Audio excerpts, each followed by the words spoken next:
पिछले क्लास में हम लोग इलेक्ट्रोलाइसिस से स्टार्ट किए थे और उसका केस वन समाप्त भी हो गया था। देखे थे केस वन में था इलेक्ट्रोलाइसिस ऑफ फ्यूज्ड इलेक्ट्रोलाइट्स, यही था ना, जिसमें हम लोग फ्यूज्ड NaCl पर पहले काम किए थे। आज हम लोग लिखेंगे केस टू। रीडिंग डालिए तो आप देखिए तो केस टू में वहां क्या लिखे हुए हैं, electrolysis of aqueous solution of electrolytes. तो डालिए केस टू।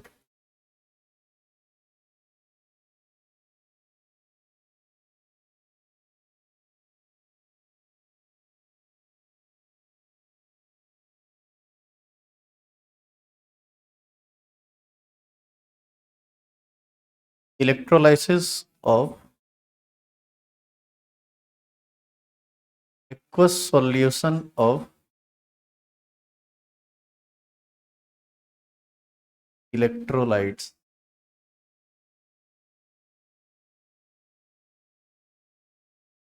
इससे पहला जो केस था वो थोड़ा इजी था। NaCl को मेल्ट कर दिया गया, मेल्ट करने के बाद उसका इलेक्ट्रोलाइसिस करवा दिया गया। मेल्ट किया आप NaCl को तो वहां पर सिर्फ दो ही आयन था, एक केटायन Na+ और दूसरा एनायन जो कि था Cl-।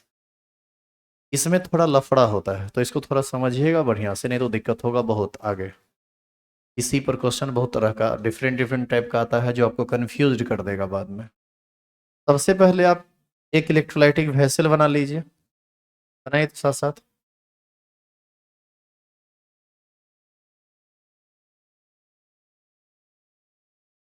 इसमें आप ले लीजिए aqueous solution of NaCl।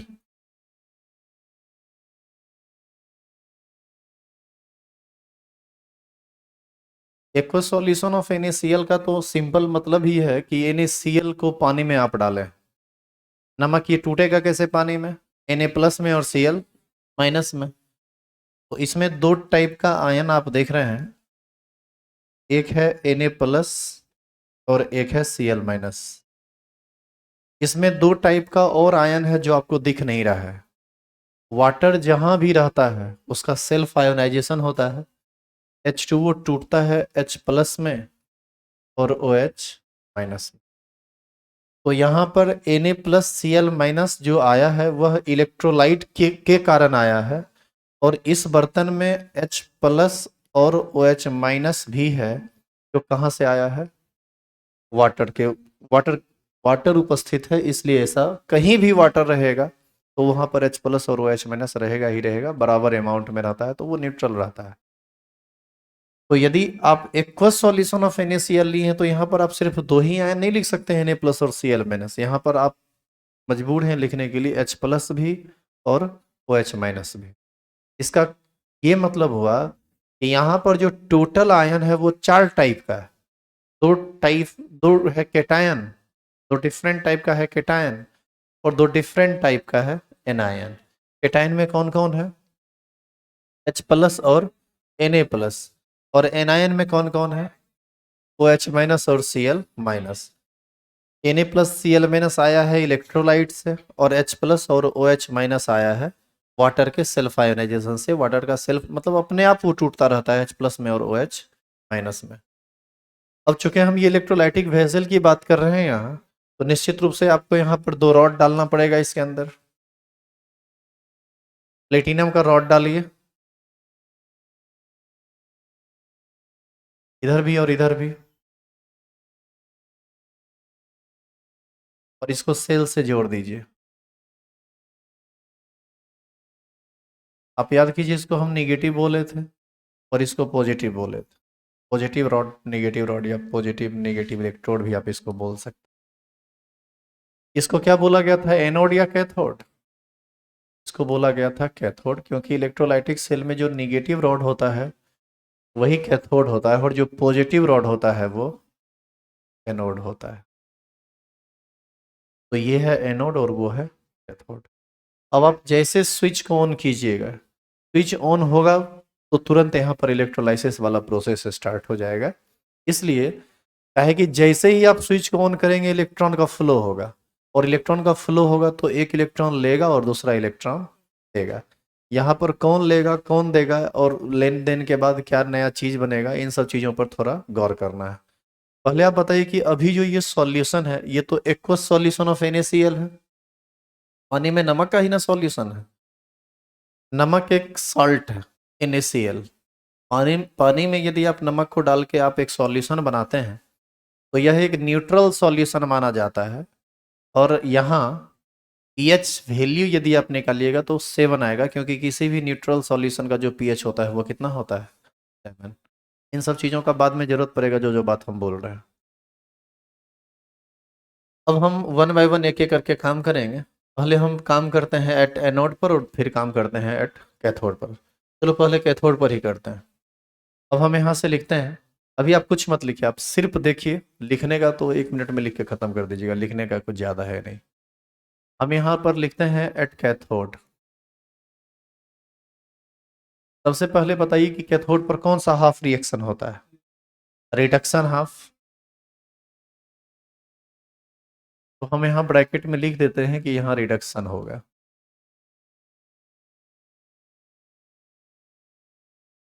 Reduction half, चलिए ठीक है। पहले आप ये बताइए कि रिडक्शन होता किसका है, केटायन का या एनायन का, केटायन का। ये तो सिंपल बात है ना कि M+ और X- मान लीजिए ये केटायन है और ये एनायन है। रिडक्शन यदि होना है तो उसमें क्या होगा, इलेक्ट्रॉन गेन होगा। इलेक्ट्रॉन गेन होगा तो इलेक्ट्रॉन गेन तो वही ना कर सकता है जिस पर पॉजिटिव चार्ज हो। तो कैथोड पर रिडक्शन होता है, और रिडक्शन किसका होता है, केटायन का। तो यहाँ पर हम इसके ठीक नीचे ये लिख सकते हैं, cations are reduced at cathode. Cathode पर कौन रिड्यूस होगा, केटायन। अब आप ये बताइए कि यहाँ पर केटायन, थोड़ा केटायन की बात कर लेते हैं। यहाँ पर केटायन के रूप में कौन कौन अवेलेबल है, H+ और Na+। तो यहाँ केटायन के रूप में दो चीज है, एक है Na+ और दूसरा है H+। अब फिर से एक सवाल आता है कि रिडक्शन का मतलब होता है इलेक्ट्रॉन गेन करने का प्रोसेस। केटायन का रिडक्शन होगा यानी केटायन इसी दोनों में से कोई इलेक्ट्रॉन लेगा या दोनों लेगा। तो सवाल यह है कि इलेक्ट्रॉन कौन लेगा, Na+ लेगा या H+ लेगा या दोनों लेगा। मान लीजिए कि किसी सॉल्यूशन में पानी में Na+ भी है और H+ भी है, इसमें एक रॉड लगा हुआ है जिससे इलेक्ट्रॉन अंदर आ रहा है। तो उस निगेटिव चार्ज को कौन पहले गेन करेगा, Na+ या H+ या दोनों साथ साथ। तो सबसे पहले ये जानिए कि दोनों साथ साथ नहीं करेगा। इसलिए नहीं करेगा क्योंकि अलग अलग केटायन के इलेक्ट्रॉन गेन करने की जो टेंडेंसी होती है वह डिफरेंट होती है। और ये टेंडेंसी डिफरेंट होती है, इस बात का पता हमको कैसे चला, उसके डिफरेंट SRP वैल्यू से। क्योंकि अलग अलग एलिमेंट का जो SRP वैल्यू होता है वह डिफरेंट होता है। और SRP वैल्यू से ही हमको पता चलेगा कि किसके इलेक्ट्रॉन लेने की टेंडेंसी अधिक है और किसके इलेक्ट्रॉन लेने की टेंडेंसी कम है। कैसे पता चलेगा, SRP वैल्यू जिसका अधिक होगा इसका मतलब है कि वह इलेक्ट्रॉन ज़्यादा लेना चाहता है, तब तो SRP ज़्यादा है। और SRP यदि कम है इसका मतलब है कि वह इलेक्ट्रॉन जल्दी लेना नहीं चाहता। या कंपैरिजन यदि हम करेंगे तो जिसका अधिक है वह इलेक्ट्रॉन ज़्यादा जल्दी लेना चाहेगा।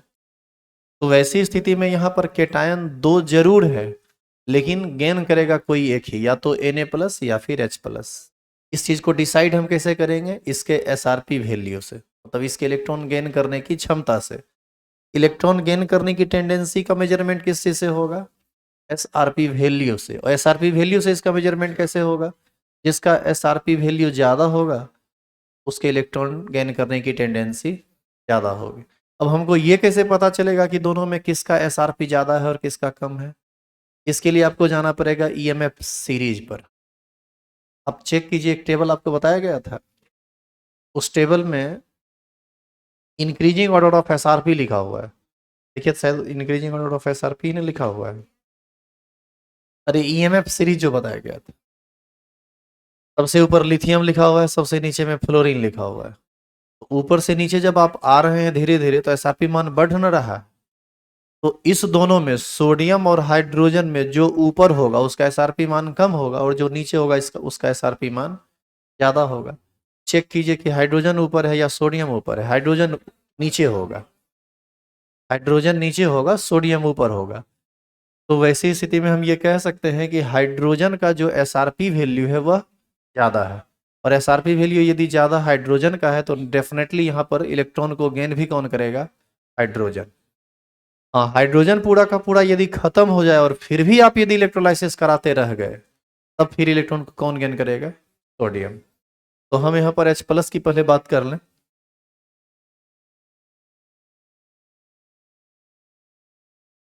तो इन दिस केस हम क्या लिख सकते हैं बताइए? इन this case H plus ion is reduced at cathode due to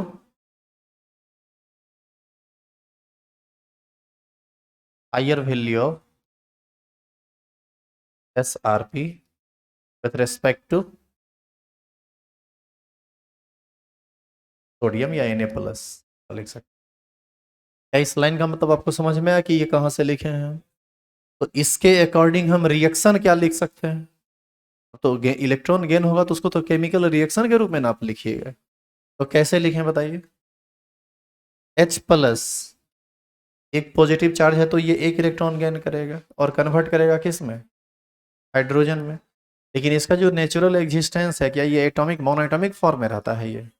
ये तो इसका जो नेचुरल एग्जिस्टेंस है जिस इसमें ये डायटोमिक फॉर्म में रहता है, हाइड्रोजन गैस H2 के रूप में पाया जाता है।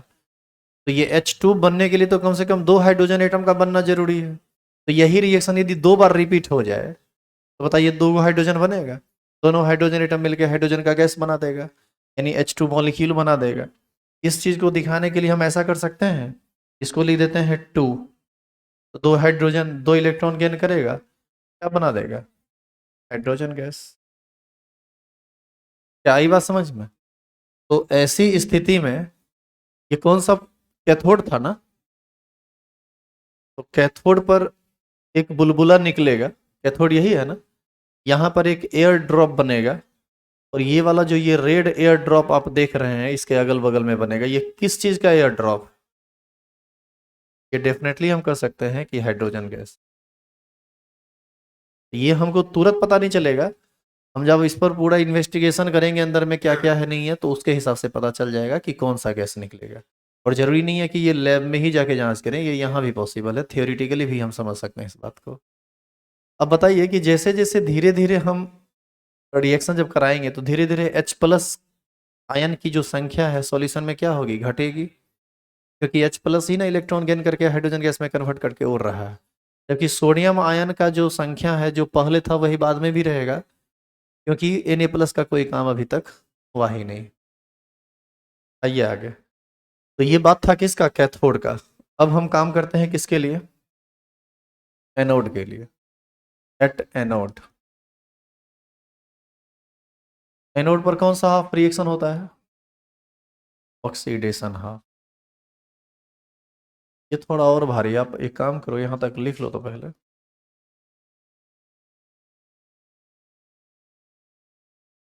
आप ये एयर ड्रॉप यहाँ मत बनाना, इसलिए मत बनाइए क्योंकि हम समझाने के लिए बस वो लिख दिए थे। बनाना भी होगा तो बाद में सब कुछ लिखने के बाद बना लेना, हम ला देंगे फिगर।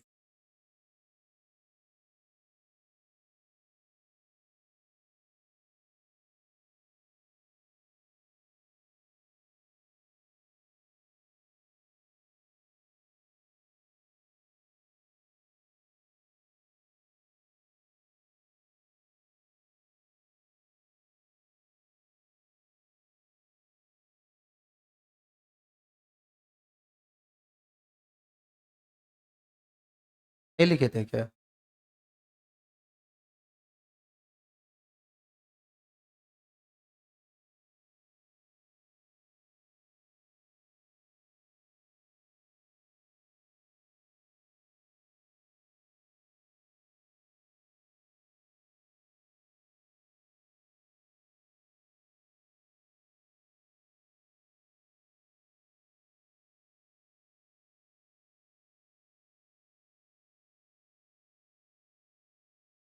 तुम्हें लाल पीला हरा करने लगता है क्या इसको?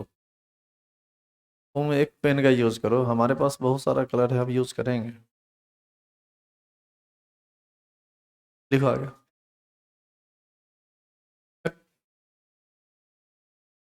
अभी भी नहीं पूरा हुआ है। 1 2 3 4 5 6 7 8 9 10। 10 एयर ड्रॉप बना हुआ है। 10 को दो। देखो बगल में 10। 10 को देना है, ज्यादा कम नहीं।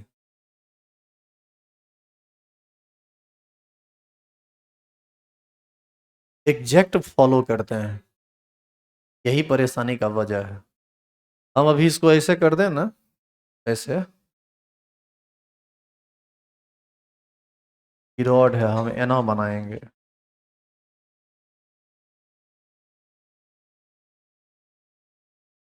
बढ़ा दें? नहीं, अभी पहले एरो देना पड़ेगा, ये लाइनिंग करना पड़ेगा। अब हम इसको मिटा दिए।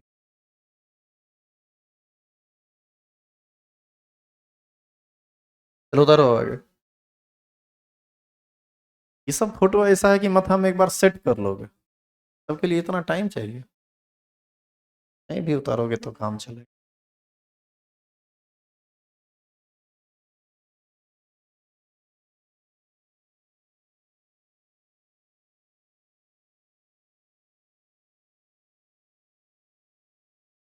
लेकिन फैन नहीं चलता है तो तुम लोग एकदम घुटता होगा ना रे।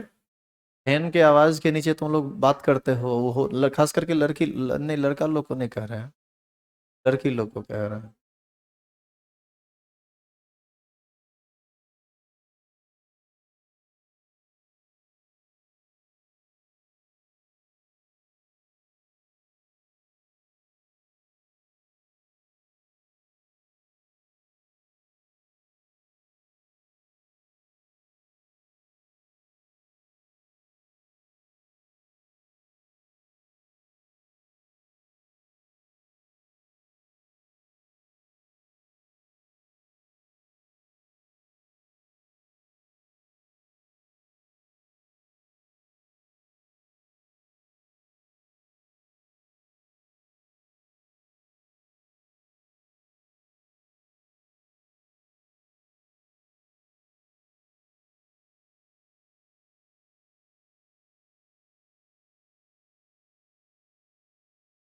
आगे बढ़े।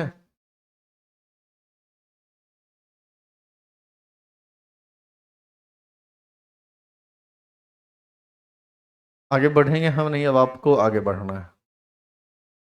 वहां पर जो हम लिखे थे एट एनोड ऑक्सीडेशन हाफ लिखे थे ना, तो यहाँ पर आप जब कैथोड था तो cations are reduced at cathode आप लिखे, वहां क्या लिखे? वहां पर रिड्यूस्ड लिख देंगे एनायंस आर, वो तो ऑक्सीडाइज्ड होगा ना। तो वहां पर आप लिख सकते हैं anions are oxidised at anode, लिखिए।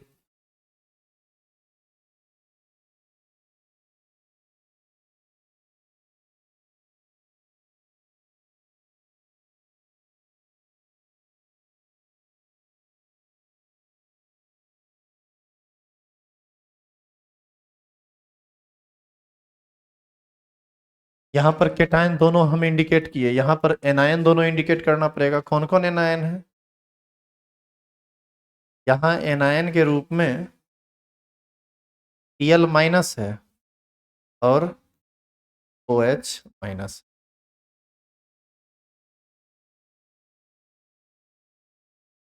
वहां पर किसका रिडक्शन होगा, इस बात को पता करने के लिए हमने ये देखा कि किसका SRP वैल्यू अधिक है। यहाँ पर क्या होना है, ऑक्सीडेशन या रिडक्शन? ऑक्सीडेशन। तो यहाँ क्या चेक करना पड़ेगा? किसका SRP वैल्यू कम है, और नहीं तो ज्यादा देखना चाहते हैं तो आप ये देखिए कि किसका SOP वैल्यू ज्यादा है। तो ये तो सिंपल सा बात है कि जिसका SRP वैल्यू कम होगा उसका SOP वैल्यू ज्यादा होगा। तो फिर उस स्टेटमेंट को भी आपको लिखना पड़ेगा, जैसे आप लिखे हैं in this case H plus ion is reduced at cathode, तो यहाँ पर क्या लिखेंगे? हाँ, यहाँ पर लफड़ा है, रुकिए आप। यहाँ पर है एक लफड़ा, बहुत बड़ा लफड़ा है, वो भी छोटा मोटा नहीं। रुक जाइए आप, अब लिखना बंद कीजिए। सबसे पहले ये तो आप समझ चुके हैं कि इलेक्ट्रॉन देने वाला काम कोई ना कोई एनायन ही करेगा, इसीलिए हमने लिखा है कि anions are oxidised at anode. अब इलेक्ट्रॉन देने का काम Cl माइनस भी कर सकता है, OH माइनस भी कर सकता है, इलेक्ट्रॉन दोनों देता है, लेकिन देगा कौन? तो हमको कंपैरिजन करना पड़ेगा दोनों में कि किसका एसआरपी वैल्यू कम है। अब ये कैसे पता चलेगा कि किसका एसआरपी वैल्यू कम है, किसका ज्यादा है? ये ईएमएफ सीरीज से पता चलेगा, लेकिन आप ईएमएफ सीरीज निकाल के देखिए, वहां OH माइनस का कोई चर्चा ही नहीं है जो हम आपको लिखा है उसमें। तो इसके लिए अब आपको एक छोटा सा नोट बताते हैं, उसको ध्यान से सुनिए। वैसे ईएमएफ सीरीज हम जो बताए हैं वो थोड़ा शॉर्टकट में है, हम काम चलने के लायक ईएमएफ सीरीज आपको बता दी है, उसमें भी काम नहीं चला, देखिए रुक गया ना बात। इसी चीज को आप एनसीईआरटी के पीछे वाले पेज में जाइएगा, उसमें सारा का सारा आयन का लिखा हुआ है। जैसे देखो Fe F, जैसे मान लो Fe2 प्लस Fe3 प्लस एक इलेक्ट्रॉन को गेन करेगा तो किस में कन्वर्ट कर जाएगा? Fe2 प्लस में। Fe2 प्लस 2 इलेक्ट्रॉन को गेन करेगा तो किस में कन्वर्ट कर जाएगा? Fe सॉलिड में। हाँ या ना, यह भी एक हाफ रिएक्शन है, यह भी एक हाफ रिएक्शन है, लेकिन डिफरेंट पोटेंशियल होगा यहाँ का, क्योंकि एक में एक इलेक्ट्रॉन गेन हो रहा है, दूसरे में 2 इलेक्ट्रॉन गेन हो रहा है। और इसी दोनों को यदि हम जोड़ दें तो बताइए क्या बनेगा? ये Fe रेडॉक्स रिएक्शन तो नहीं बनेगा, वो भी हाफ ही रिएक्शन होगा। देख रहे हैं दोनों इलेक्ट्रॉन एक ही साइड है। तो Fe3 plus plus Fe2 plus plus कितना इलेक्ट्रॉन? 3 इलेक्ट्रॉन कन्वर्ट कर रहा है किस में? Fe में। कुछ कटेगा ना यहाँ पर? अच्छा ये कट जाएगा, नहीं फिर तो वही आ जाएगा, जोड़ने का नहीं है। चलो ऐसे ही देख लेते हैं। तो आप एक चीज़ देखिए कि यहाँ चल में Fe2 प्लस से Fe2 प्लस कट जाएगा और ऊपर वाला रिएक्शन बच जाएगा फिर बाद, या फिर ये बचेगा, ऐसे जोड़ के देख लीजिएगा, ये बचेगा शायद। Fe3 प्लस 3 इलेक्ट्रॉन लेगा तो बना देगा किस में? Fe सॉलिड में। हाँ डिफरेंट चीज़ बनेगा। इस दोनों को यदि हम जोड़ दें तब, खैर वो हमको नहीं बताना है, हम जो बताना चाह रहे हैं आप उसको समझिए। Fe3 प्लस एक इलेक्ट्रॉन गेन कर रहा है, Fe2 प्लस 2 इलेक्ट्रॉन गेन कर रहा है, Fe3 प्लस 3 इलेक्ट्रॉन गेन कर रहा है। पहले आप ये बताइए कि तीनों डिफरेंट रिडक्शन हाफ रिएक्शन है या सेम रिडक्शन हाफ रिएक्शन है? डिफरेंट है। डेफिनेटली इसका पोटेंशियल अलग होगा, इसका पोटेंशियल अलग होगा, और इसका पोटेंशियल अलग होगा। आप आयरन का देखिएगा तो आयरन हम सिर्फ सिंपल एक न्यूट्रल आयरन का लिख दिए हैं, लेकिन आयन के केस में नहीं ना दिखाए हैं वहां पर, चूंकि हम उसको यदि दिखाएंगे तो पता चलेगा 3-4 पेज में टेबल बन रहा है, जिस टेबल की कोई ज़्यादा ज़रूरत है नहीं आपको। ऐसी स्थिति में आपको देखना है कि किसका पोटेंशियल ज़्यादा होगा और किसका पोटेंशियल कम होगा। तो आप आराम से एनसीईआरटी बुक निकालिए, ईएमएफ सीरीज निकालिए।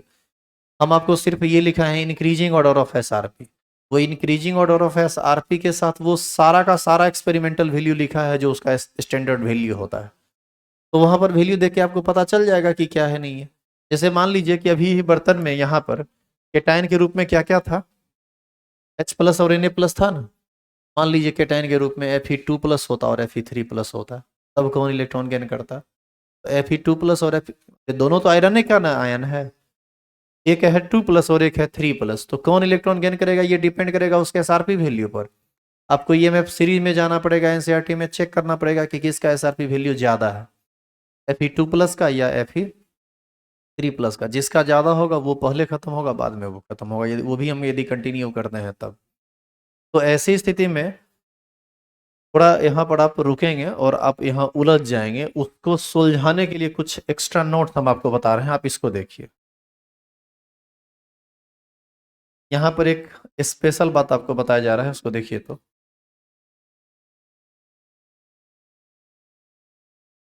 देखो SO4 2 minus,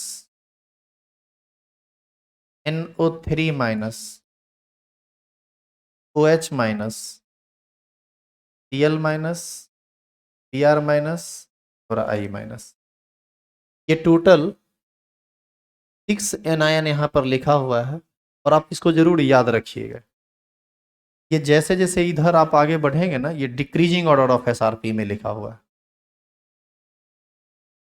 decreasing order of SRP. Decreasing order of SRP क्या है यहाँ मतलब है कि सबसे ज्यादा एसआरपी वैल्यू किसका है? SO4 2 माइनस का। उससे कम किसका है? NO3 माइनस का। उससे कम OH माइनस का, उससे सबसे कम किसका है इसमें, I माइनस का। अभी आपको किस में कंपैरिजन करना है, Cl माइनस में और OH माइनस में, तो बताइए तो किसका SRP वैल्यू कम है। Cl माइनस का SRP वैल्यू कम है और OH माइनस का SRP वैल्यू ज़्यादा है। तो हम इस चीज़ से कंपैरिजन करके देख के कह सकते हैं, in this case Cl minus ions are oxidised at anode, आया ना। जितना भी Cl माइनस का जितना भी एनायन होगा वही एनोड पर ऑक्सीडाइज्ड होगा। अब आपको लग रहा होगा कि ये वैल्यू कैसे लिखा आया, तो ये तो एक एक्सपेरिमेंटल बात है, लेकिन थोड़ा सा यहाँ पर आप चीज़ों को समझ भी सकते हैं। अब एक बात बताइए, यहाँ कितना ऑक्सीजन है, 4, यहाँ पर 1। जैसे जैसे आगे बढ़े हैं ऑक्सीजन की संख्या घटी है। ऑक्सीजन एक इलेक्ट्रोनेगेटिव एलिमेंट, ऑक्सीजन का टेंडेंसी होता है इलेक्ट्रॉन गेन करने का, और किसी एक ही एटम के साथ जितना ऑक्सीजन एटम एसोसिएट होगा उसके इलेक्ट्रॉन गेन करने की टेंडेंसी उतनी ही ज़्यादा होगी। तो इसका सबसे ज़्यादा टेंडेंसी इलेक्ट्रॉन गेन करने का है, इसीलिए इसका एसआरपी वैल्यू सबसे ज़्यादा है। इससे कम है इसका क्योंकि इसमें ऑक्सीजन कम है, इससे कम है इसका क्योंकि इसमें और ऑक्सीजन कम है, इसमें ऑक्सीजन है ही नहीं, फिर Cl माइनस Br माइनस और I माइनस का अपना हेलोजन का हेलाइड का केस है, तो ये एक डिफरेंट कंसेप्ट पर आ जाता है। तो इतना चीज़ आपको ध्यान रखना पड़ेगा, याद रखना पड़ेगा, और तभी आप आगे का काम कर पाएंगे। तो इसको उतार लीजिए, तो इसको उतारिए तो फिर आगे बढ़ते हैं। ये एक्स्ट्रा बात यहाँ पर आ गया है, बीच में कुछ नया बात आ गया है क्योंकि एक नई समस्या आ गई थी उसको सॉल्व करने के लिए।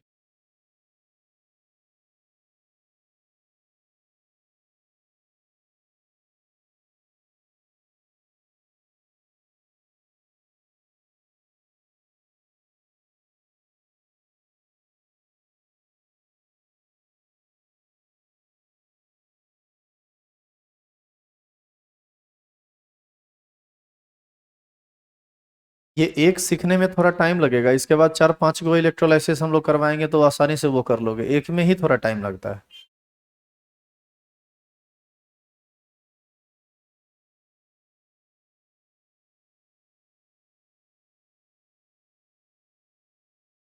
बढ़े क्या आगे।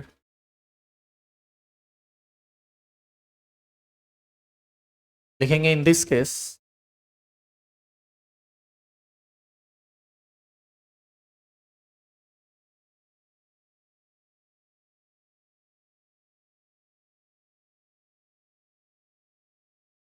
Cl minus ion is oxidized at anode due to, हाँ जी लिखिए, due to lower value of SRP with respect to OH minus। तो सिर्फ ऑक्सीडाइज लिखने से नहीं होगा, उसको ऑक्सीडाइज कराना पड़ेगा केमिकल रिएक्शन के रूप में, हाफ रिएक्शन के रूप में। बताइए कैसे ये इलेक्ट्रॉन लूज करेगा। Cl माइनस यदि एक इलेक्ट्रॉन निकाल दे तो Cl का न्यूट्रल एटम बना देगा और एक इलेक्ट्रॉन निकल जाएगा। लेकिन क्या ये पॉसिबल है, क्या इस तरह से रिएक्शन पॉसिबल है। ये Cl2 ऐसे होगा, ये गैस बनेगा, यहाँ कितना इलेक्ट्रॉन निकलेगा, 2, और ये सब करने के लिए कितना आयन आना पड़ेगा, तो Cl, ये सही है। ये रिएक्शन ये इंडिकेट कर रहा है कि वहां एनोड पर फिर से एक एयर ड्रॉप बनेगा, और वो एयर ड्रॉप किस चीज का होगा, क्लोरीन का। हो गया क्या।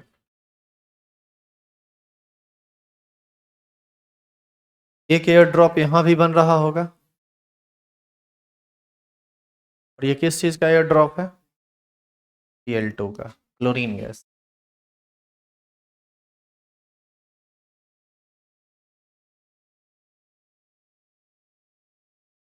इसको आप दिखाना चाहते हैं तो दिखा सकते हैं, इसमें कोई गड़बड़ी नहीं है। एयर ड्रॉप दो तीन को सही, लेकिन बना के दिखा दीजिए कि कैथोड पर हाइड्रोजन गैस रिलीज हो रहा है और एनोड पर क्लोरीन गैस। अच्छा आप ये भी बताइए कि जैसे जैसे हाइड्रोजन और क्लोरीन गैस निकलता जाएगा, आपको ऐसा नहीं लगता है कि इसमें H प्लस आयन की संख्या और Cl माइनस आयन की संख्या घटती चली जाएगी।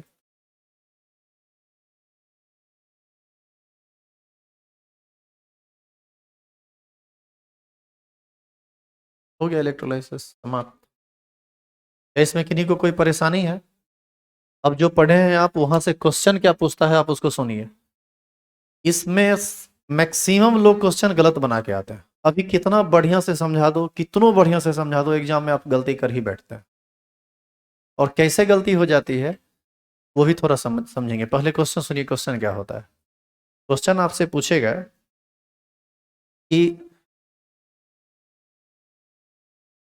एनोड और कैथोड पर, या यदि किसी एक मतलब डिफरेंट टाइप का कई क्वेश्चन यहां से आता है।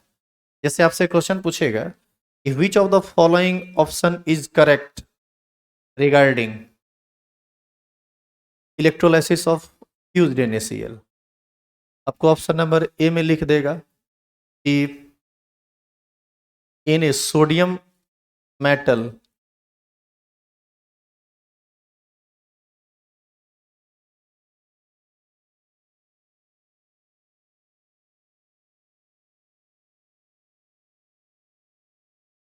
And Cl2 are released at cathode and anode respectively, ऐसे लिख देगा। बी नंबर में इसी को उल्टा करके लिख देगा, Cl2 and sodium metal are released at cathode and anode respectively. C number में लिख देगा, मतलब ऐसे कुछ कुछ ऑप्शन दे देगा, वो ढेर सारा ऑप्शन रहता है उसमें, एक आध गो नॉन ऑफ दिस दे देगा। आप ही बताइए तो कौन सा सही ऑप्शन है। हम ऐसे शॉर्टली लिख देते हैं। हम इधर लिखते हैं कैथोड और इधर लिखते हैं एनोड। इस पर सोडियम आया, इस पर Cl2 आया, इस पर Cl2 आया, इस पर सोडियम आया। मान लो हम तीन ही ऑप्शन लिखते हैं, उस पर कुछ कुछ हो सकता है कि आपको सी नंबर में ऐसे लिख देगा हाइड्रोजन, ऑक्सीजन। डी नंबर में लिख दिया मान लो सोडियम और ऑक्सीजन, ये लिख दिया। बताइए तो ये कौन सा ऑप्शन सही है। ये नंबर सही है। कैथोड पर सोडियम जमा हुआ था और एनोड पर Cl2। इसी में आपसे कहेगा, क्वेश्चन बदल देगा। अभी आपको क्या कहा गया था कि which of the following element is released at anode and cathode respectively, कुछ इस तरह से। आगे मान लीजिए आपसे क्वेश्चन पूछ देता है, हाँ उसमें क्वेश्चन में ये सही कर दिया था, तय कर दिया था कि आप फ्यूज्ड NaCl का इलेक्ट्रोलाइसिस करा रहे हैं या एक्वस सॉल्यूशन ऑफ NaCl। इस क्वेश्चन में मान लीजिए एक्वस सॉल्यूशन ऑफ NaCl कर दिया, तब इसका सही जवाब क्या होगा। यदि आप एक्वस सॉल्यूशन लेंगे तो कैथोड पर याद कीजिए हाइड्रोजन निकला है और एनोड पर क्लोरीन। बताइए कोई भी ऑप्शन इसका सही है। यहाँ पर कैथोड पर हाइड्रोजन निकला तो एनोड पर ऑक्सीजन निकल गया। यहाँ कैथोड पर सोडियम निकला है, एनोड पर Cl2 निकल गया। तो उसमें क्या करेगा, ऑप्शन को चेंज कर देगा। यहाँ पर कोई ऑप्शन मैच नहीं कर रहा है, मान लीजिए इसमें हम लिख देते हैं H2 एंड Cl2। तो बताइए इसका जो तीसरा ऑप्शन होगा सही नहीं हो जाएगा। इस तरह से आपसे पूछ देगा। अगला सुनिए, आगे सुनिए। आप एक चीज गौर कीजिए, शुरू में इस सॉल्यूशन का जो पीएच था वो कितना था, 7, क्योंकि यह एक न्यूट्रल सॉल्यूशन था। अब जैसे ही आप इसका इलेक्ट्रोलाइसिस कराना शुरू किए तो यहाँ से हाइड्रोजन निकलना शुरू हो गया, Cl निकलना शुरू हो गया। और आपको ऐसा नहीं लगता है कि ये सॉल्यूशन कन्वर्ट करने लगा Na+ और OH- के सॉल्यूशन में। It means after electrolysis of aqueous solution of NaCl, it is converted into aqueous solution of NaOH. It means value of pH increases during electrolysis of this solution। आया ना, क्योंकि NaOH तो basic solution हो गया ना। इसका मतलब ये न्यूट्रल सॉल्यूशन किस में कन्वर्ट करने लगा है, बेसिक सॉल्यूशन में। आपसे ये भी क्वेश्चन पूछ सकता है कि what is the pH value of solution after electrolysis of aqueous solution of NaCl। लिख देगा more than 7, less than 7, 7, none of this. क्या होगा इसका, मोर देन 7, बिकॉज ये सॉल्यूशन कन्वर्ट कर रहा है किस में, बेसिक सॉल्यूशन में। इस सब तरह से बहुत मतलब अंदर बहुत डेप्थ में जा जाके क्वेश्चन यहाँ से करता है। और ये मैं IIT के क्वेश्चन की बात नहीं कर रहा हूँ, बोर्ड में क्वेश्चन पूछता है ये सब। CBSE वाले लोग थोड़ा ज़्यादा सतर्क रहेंगे। तो इस तरह से हम लोग इसका जवाब दे सकते हैं। क्या कोई परेशानी है इसमें। अब बताते हैं, एक बार क्वेश्चन पूछा है 2018 में, यहाँ से क्वेश्चन एक बार आया था और मतलब मैक्सिमम लोग गलत ही बना के आए थे। क्वेश्चन था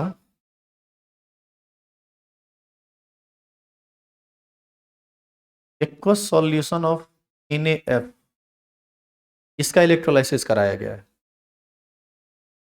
कैथोड और एनोड और कौन कौन चीज निकलेगा, और हम शॉर्टली लिख देते हैं। क्वेश्चन समझे क्या है? अभी हम क्वेश्चन लिख नहीं रहे, ये सब क्वेश्चन आपको लिखा हुआ आपको मिल जाएगा असाइनमेंट में, आप टेंशन मत लीजिए ऑब्जेक्टिव में। यहाँ पर कैथोड पर सोडियम, इस पर फ्लोरीन, बी नंबर में इस पर फ्लोरीन, इस पर सोडियम, ई नंबर में हाइड्रोजन फ्लोरीन, डी नंबर में फ्लोरीन हाइड्रोजन। कितने ऑप्शन है, उसमें चार ही वो दिया था, हम अपना ज़्यादा दे देते हैं, हमारा मन है। चलो नन ऑफ दीज दे देते हैं। बताइए क्या सही ऑप्शन है इसका? 3 नंबर। देखो जब आप एक्वस सॉल्यूशन, इसमें होता क्या है ना कि आदमी आंख बंद करके चेक मारता है सीधे किस पर, ए में। हालांकि हम मार देंगे तो फिर गलत हो जाएगा, मतलब मार देता है किस में, ए में। क्यों मार देता है? क्योंकि उसके दिमाग में आता है कि NaF टूटेगा कैसे, Na प्लस में और F माइनस में। आप तुरंत सतर्क हो जाइए, ये सॉल्यूशन कैसा है, एक्वस। एक्वस सॉल्यूशन है, तो आप ये जो सोच रहे हैं कि NaF में Na प्लस और F माइनस ही सिर्फ आया है, ऐसा कुछ नहीं है। वहाँ वाटर की वजह से H प्लस भी आया है और OH माइनस भी आया है, तो ऐसी स्थिति में आप गलत हो जाएंगे। यहाँ पर केटायन Na प्लस भी है और H प्लस भी है, इलेक्ट्रॉन गेन करेगा H प्लस, क्योंकि इसका SRP वैल्यू ज़्यादा है। यानी कैथोड पर कौन निकलेगा, हाइड्रोजन। कैथोड पर रिडक्शन होगा H प्लस का और हाइड्रोजन गैस इवॉल्व होगा। एनोड की हम बात करें तो यहाँ F माइनस भी है और OH माइनस भी है, जिसका SRP वैल्यू कम होगा वो निकलेगा। तो F माइनस और OH माइनस में किसका SRP वैल्यू कम होता है? यदि हम इस पर जाएं तो रुकिए, पहले आपको यहाँ पर चेक करना पड़ेगा कि F का ज़्यादा होता है या OH माइनस का ज़्यादा होता है। NCERT में जाके चेक कीजिएगा कि F माइनस और OH माइनस में किसका ज़्यादा होता है, तो वहाँ से आपको पता चलेगा कि वो कौन निकले।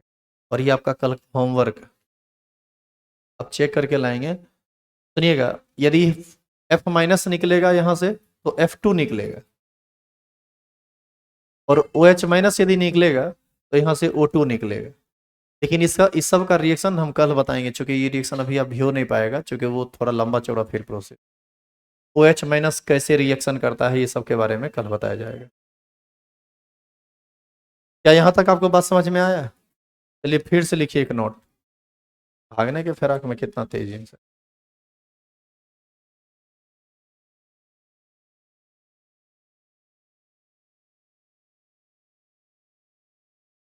ये क्वेश्चन कराए तो ध्यान आया, इधर सुनो, अरे हल्ला गुल्ला मत करो।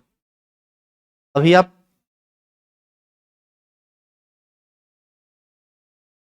यहाँ पर H प्लस इलेक्ट्रॉन गेन करके किसमें कन्वर्ट किया था, हाइड्रोजन में।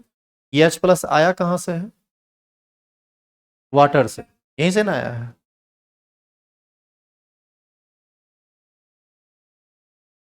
देखिए इधर H2O कैसे टूटता है, H plus plus OH minus.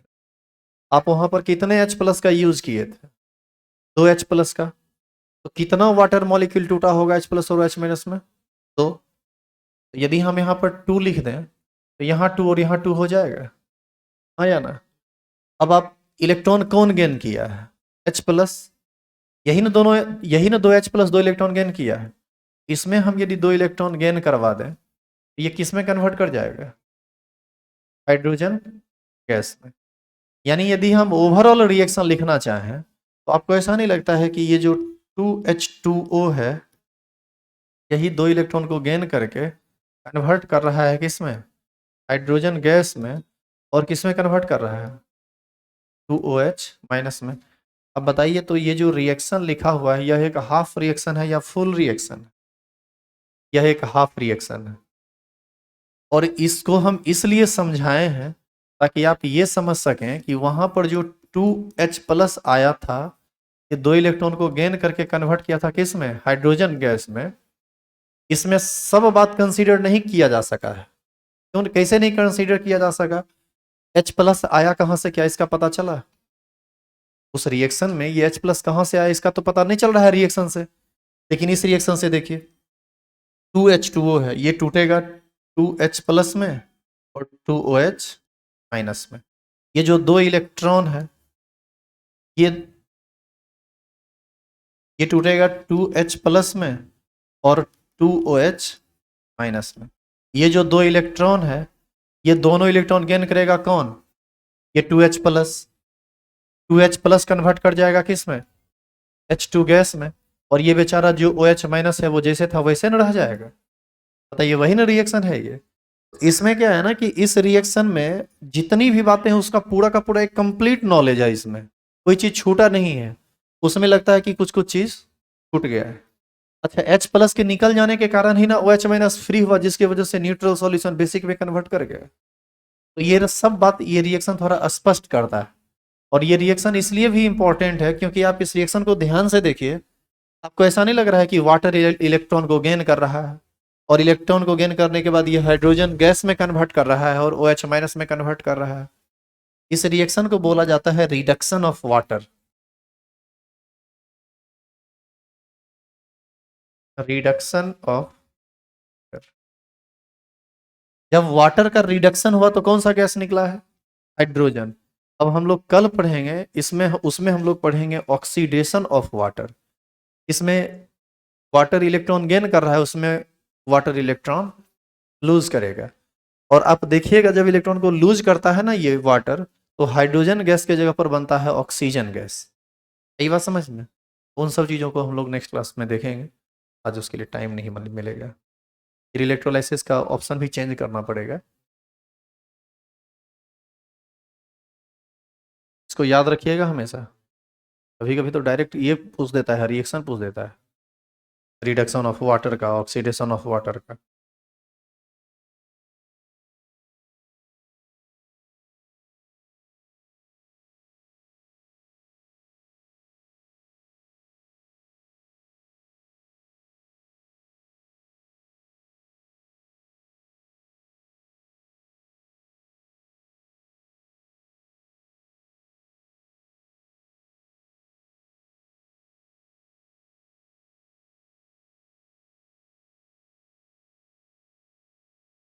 ये